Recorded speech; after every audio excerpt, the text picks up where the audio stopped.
Welcome back to KETV News Watch 7's Chronicle. Omaha is full of many solutions to help cool off, including the city's spray grounds. There are 10 of them across the metro. There are also water play areas located at major Omaha attractions, such as the one inside Lauritzen Gardens or at the Jean Leahy Mall. Other alternatives could bring you to one of the metro area's river crossings for some fun out on the Elkhorn or Platte.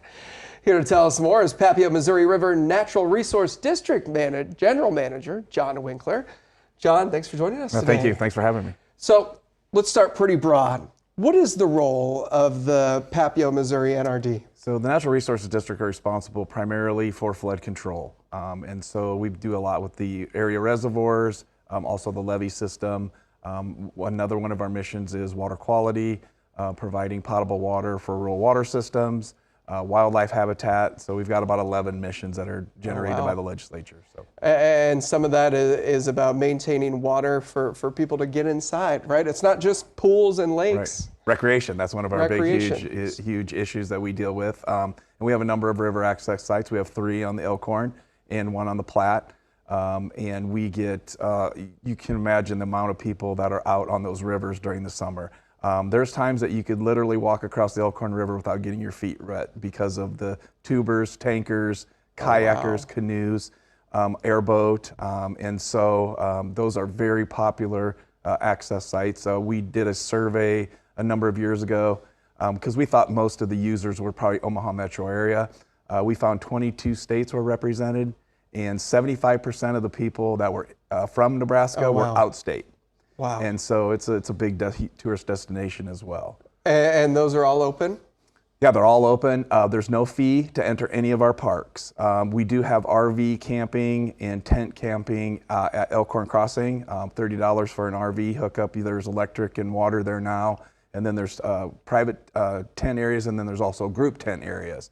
And so people are there to fish, they're there to tube, kayak, or just enjoy the outdoors of camping. So take me through the basics here. If I want to go to one of those river access points and hop in, what do I need? Where do I go? That kind of stuff. A lot of people use the outfitters. So there's a number of great outfitters here in the area, and I would recommend that. They have all of the safety equipment. They have the life jackets, all the things that you would need for a safe experience. We recommend, just like a previous person here, was that life jackets, like you have to wear your life jacket. Also team up with either one person or a group, and then also have your phone either waterproof or put it in a bag, and know where your destination is, know where you're at on the river. Obviously, alcohol is consumed, but please keep it moderate.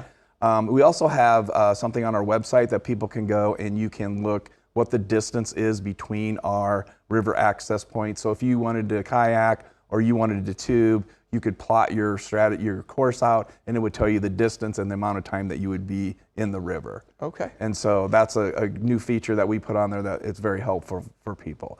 But I would not recommend going to Walmart and grabbing a cheap blow-up tube and hopping in the river. Yeah. The rivers can be very dangerous. There's debris, there's currents, there's sandbars, things like that. So if you're not experienced, I would recommend getting with an outfitter and doing that professionally.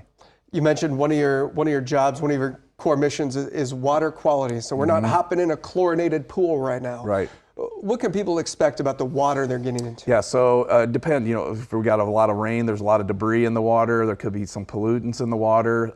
So just you exercise caution. I would not get in if you've got serious skin irritations or cuts. And don't be obviously consuming the water. But the rivers are pretty safe if you're smart and if you follow all of the guidelines, like the life jackets and the budding system, things like that. So the temperature could be varying degrees, depending on rainfall, things like that. One thing we do tell people is pay attention to the weather forecast. One thing about our rivers, it could be sunny here in Omaha. There could be a big storm generated just up north a little bit, and then all of a sudden you're getting high water when you didn't expect it. So pay attention to the forecast, just situational awareness.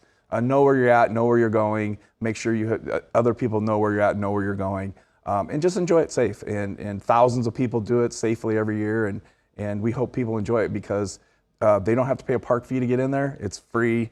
entertainment, and so go do it. And will they ever close down if it's too dangerous? Yeah, we have a limit on the Elkhorn. Anything above 5 feet, we will shut those sites down. And the working with the vendors and the outfitters, they all agree because the river does get unsafe at that time. So we will recommend that people do not enter the water at that time. All right, John Winkler with the NRD. Thank you so much for Thank joining you. us Appreciate today. it. Yep. Be safe. When we come back, we'll dive off the deep end and take a look at some of the Metro's water parks, including ones currently in development. First, a reminder that your comments are an important part of this show. If you want to be heard, you can email those comments to news@ketv.com. Remember, we love hearing from you. We'll be right back.